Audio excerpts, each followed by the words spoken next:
নমস্কার দর্শক বন্ধু, জ্যোতিষ ও টোটকা চ্যানেলে আপনাদের সকলকে আর একবার স্বাগত জানাই। সকলকে স্বাগত জানিয়ে চলে এলাম মাসিক রাশিফলের অনুষ্ঠান। মে 2024 কেমন যাবে এই রাশিফলের অনুষ্ঠান আপনারা দেখছেন। আপনারা অবশ্যই আজকে যে জন্মরাশির আলোচনা পাবেন তা হচ্ছে সিংহ রাশি। সিংহ রাশির জাতক বা জাতিকা যদি আপনি হয়ে থাকেন তাহলে মে 2024 আপনাদের জন্য কি বার্তা দিতে চলেছে, কতটা ভালো কতটা খারাপ ফল পাবেন সব কিছুই কিন্তু একটি ভিডিওর মাধ্যমে আপনারা জানতে পারবেন। তো অবশ্যই প্রথমেই বলবো, যারা সিংহ রাশির জাতক বা জাতিকারা রয়েছেন ভিডিওটি পুরো দেখার চেষ্টা করবেন। আপনাদের কর্মজীবন, অর্থজীবন, প্রেম জীবন, স্বাস্থ্য জীবন, বৈবাহিক জীবন এবং পারিবারিক জীবন বিস্তারিত আলোচনা কিন্তু এই ভিডিওর মাধ্যমে আপনারা পাবেন। তাই সিংহ রাশির জাতক বা জাতিকা যদি আপনি হয়ে থাকেন তাহলেই মে 2024 আপনাদের ক্ষেত্রে দেখবেন বিভিন্ন ক্ষেত্রে উত্থান পতনে ভরা মাস কিন্তু দেখবেন। আপনাদের জীবনের বিভিন্ন দিকে আপনি লক্ষ্য রাখবেন, একটা মনোযোগের প্রয়োজন আছে। সমস্ত ফোকাস নির্দিষ্ট সমস্যার উপর করবেন। স্বাস্থ্যের একটা ওঠা নামা আপনি দেখতে পাবেন। সতর্কতা অবলম্বন করবেন। বিভিন্ন ধরনের আঘাত, অস্ত্রোপচার, দুর্ঘটনা এগুলো থাকতে পারে। সময় মতো ঝামেলা থেকে বেরিয়ে আসার চেষ্টা করবেন। ঝামেলা যেন বেশি না হয় সেদিকে লক্ষ্য রাখবেন। এই মাসটায় দীর্ঘ ভ্রমণের সম্ভাবনা আছে।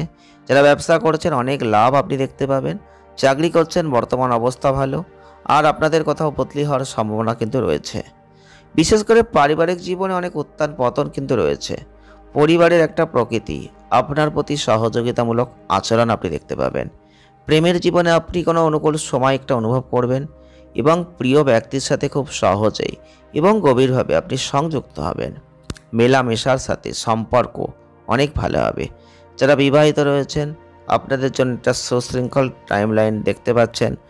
আর আপনাদের ক্ষেত্রে অবশ্যই বিবাহিত জীবনটা খুব ভালোভাবে চলবে এই মাসটায়। স্বাস্থ্য সমস্যা একটু আছে, যত্ন নেবেন স্বাস্থ্যের। বিদেশ ভ্রমণের জন্য একটা অনুকূল সময় এটা নয়, তবে সীমিত সময়ের জন্য ভ্রমণ যদি পারেন একটু স্থগিত করে দিন, সেটা আপনার জন্য ভালো হবে। কোনো ধরনের বিনিয়োগ করবেন একটু ঝুঁকিপূর্ণ হচ্ছে, তাই একটু সচেতনতার সাথে করবেন, সেটা ভালো হবে। চলে আসবো বিস্তারিতভাবে আলোচনায়। প্রথমেই বলবো কর্মজীবন। কর্মজীবনের দিক থেকে মাসটা আপনাদের জন্য ভালো, তবে মাসের শুরুতেই আপনাদের দশম ঘরের অধিপতিদেব শুক্র, রবি, বৃহস্পতির সাথে নবম ঘরকে দেখছেন, যেখানে দেখবেন আপনাদের কাঙ্ক্ষিত একটা স্থানান্তর আপনি পেতে পারেন। আপনি যদি চাকরি পরিবর্তন করতে চাইছিলেন, নতুন চাকরি পাওয়ার একটা সম্ভাবনা বাস্তবিকভাবে আপনি দেখতে পাবেন। বিশেষ করে বদলিযোগ্য চাকরির ক্ষেত্রে বদলির জোরালো সম্ভাবনা কিন্তু এই মাসে আছে। সুতরাং আপনাদের জন্য অনুকূল সময় এটা বলবো। বিশেষ করে 14ই মের পরবর্তী ক্ষেত্রে আপনাদের ক্ষেত্রে মাসের ঠিক দ্বিতীয়ার্ধে দেখবেন সরকারি চাকরি অর্জনের শীর্ষ সুবিধা আপনি পাবেন। আর আপনাদের কর্মক্ষেত্রে আর্থিক সুবিধা আছে। 19 মের পরে আপনাদের ক্ষেত্রে অফিসে বিভিন্ন ঝামেলা ঝঞ্ঝাট এগুলো থাকবে, তবে কাজে মনোনিবেশ আপনাকে করতে হবে। কাজের দিকে উন্নতি আছে। বিভিন্ন ক্ষেত্রে নাম যশ প্রতিপত্তি আপনি তৈরি করতে পারবেন। আর পুরো মাসটা জুড়েই কিন্তু আপনাদের চাকরি ক্ষেত্রে একটা শীর্ষ পদোন্নতি আপনি লক্ষ্য করবেন। যারা ব্যবসা করছেন সময়টা ভালো, এবং আপনাদের ক্ষেত্রে শনির যে অবস্থান, ব্যবসায় একটা শক্তি আপনি পাবেন। ব্যবসার জন্য আপনার ব্যবসায় বিদেশি যোগাযোগের সম্ভাবনা আছে। আর অগ্রগতি যথেষ্ট ভালো, ধীরে হোক তবু উন্নতির একটা শিখরে আপনি পৌঁছে যাবেন। আর সময়টাকে যদি পূর্ণ মাত্রায় ব্যবহার করতে পারেন তাহলে তো তার ফল আপনি লাভ করবেন। চলে আসবো অর্থ। যদি অর্থনৈতিক বিষয়টা নিয়ে একটু দেখি তাহলে পুরো মাসটাই কিন্তু আপস অ্যান্ড ডাউনসের মধ্যে দিয়ে যাবে। সিংহ রাশির মানুষ যদি আপনি হয়ে থাকেন, রাহু, মঙ্গল, বুধের উপস্থিতি জীবনে বিভিন্ন অর্থনৈতিক চ্যালেঞ্জ কিন্তু আপনি দেখবেন। স্বাস্থ্য সমস্যা, পরিবারের সদস্যদের অবাঞ্ছিত ভ্রমণের জন্য ব্যয় এবং স্বাস্থ্যক্ষেত্রে ওঠানামা আপনি কিন্তু দেখবেন। এবং কর্মরত পেশাদার যারা রয়েছেন সুবিধা পাবেন, ভালো সুযোগ আছে। সরকারি তহবিল থেকে অর্থ পাওয়ার সম্ভাবনা আছে। সরকার থেকে কোনো সুবিধা পাওয়ার জায়গা আছে যদি আপনি সরকারি চাকরি করেন। আর ব্যবসার জন্য ভালো অর্থ উপার্জন করবেন। আর এক্ষেত্রে বলবো একটু ঝামেলা ঝঞ্ঝাট আসতে পারে। বিনিয়োগ করবেন, খুব বুঝে শুনে করবেন। অতীতে কোনো বিনিয়োগ করেছেন সেখানে ভালো লাভ কিন্তু পেতে পারেন। ধর্মীয় কাজ, সরকারি কাজে যুক্ত হচ্ছেন, সুবিধা পাবেন, মান সম্মান অর্জন করতে পারবেন। চলে আসবো স্বাস্থ্য। স্বাস্থ্যের দিক থেকে মাসটা আপস অ্যান্ড ডাউনসে ভরপুর হচ্ছে। আপনাদের রাশির অধিপতি দেব শক্তিশালী অবস্থানে থাকবেন। স্বাস্থ্য স্থিতিশীল, কিন্তু বুধের সাথে রাহু মঙ্গলের অঙ্গারক দোষ, এই ক্ষেত্রে কিন্তু হজমজনিত সমস্যা, পেটের সংক্রমণ, বিভিন্ন ধরনের শারীরিক সমস্যা, কোনো ধরনের অস্ত্রোপচার, ক্ষতি, এগুলো কিন্তু আছে। তাই নিরাপদে গাড়ি চালানোর চেষ্টা করবেন। দুর্ঘটনার সম্ভাবনা রয়েছে। ঋণের ক্ষেত্রে বলবো অবশ্যই একটু এড়িয়ে যাবেন। আপনাদের ক্ষেত্রে খাবার দাবারের দিকটা নজর দেবেন, মনোযোগ দেবেন, বাইরের খাবারটা এড়িয়ে যাবেন। যতটা সম্ভব ঘরে তৈরি খাবার খাবেন, তরল খাবার খাবেন, তাহলে স্বাস্থ্য ভালো থাকবে। চলে আসবো প্রেম বিবাহ। প্রেম জীবনের ক্ষেত্রে আপনাদের ক্ষেত্রে অবশ্যই বৃহস্পতির অবস্থান, আর বৃহস্পতির অবস্থান কিন্তু আপনার এবং আপনার প্রিয় সঙ্গীর মধ্যে একটা সাদৃশ্য তৈরি করে দেবে। আপনাদের প্রেম জীবনে একটা সেরা জায়গা, একে অপরকে গুরুত্ব দেওয়ার মতো পরিস্থিতি আপনি দেখতে পাবেন।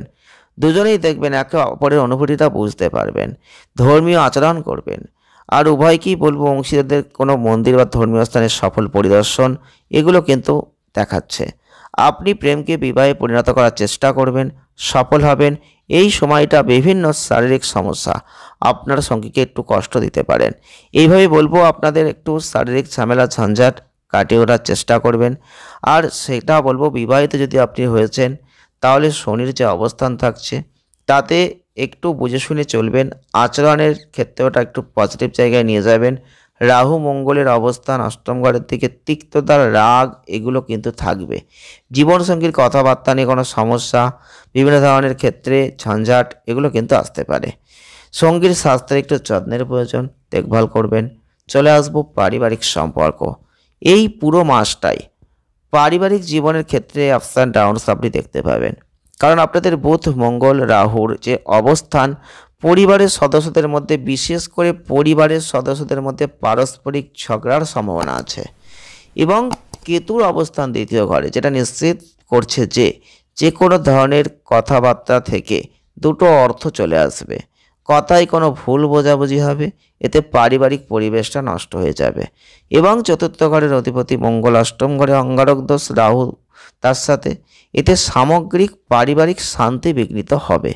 মায়ের স্বাস্থ্য এই সময় একটু ক্ষতিগ্রস্ত হতে পারে, যত্নের প্রয়োজন।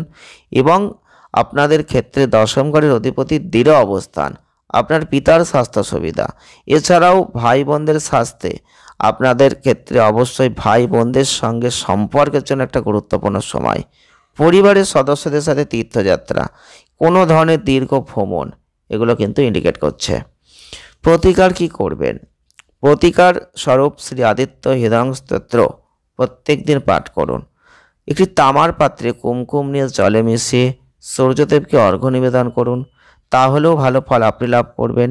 আর যদি পারেন তো জীবনে ভালো ফল চাইছেন, তাহলে রবিবার ষাঁড়কে একটু গুড় খাওয়াতে পারেন, তাতেও ভালো ফল আপনি লাভ করবেন। ভিডিওটি ভালো লাগলে লাইক করবেন, শেয়ার করবেন, চ্যানেলটিকে সাবস্ক্রাইব করবেন। সকলে ভালো থাকুন, সুস্থ থাকুন, আনন্দে থাকুন। দেখা হচ্ছে নেক্সট ভিডিওয়। ধন্যবাদ।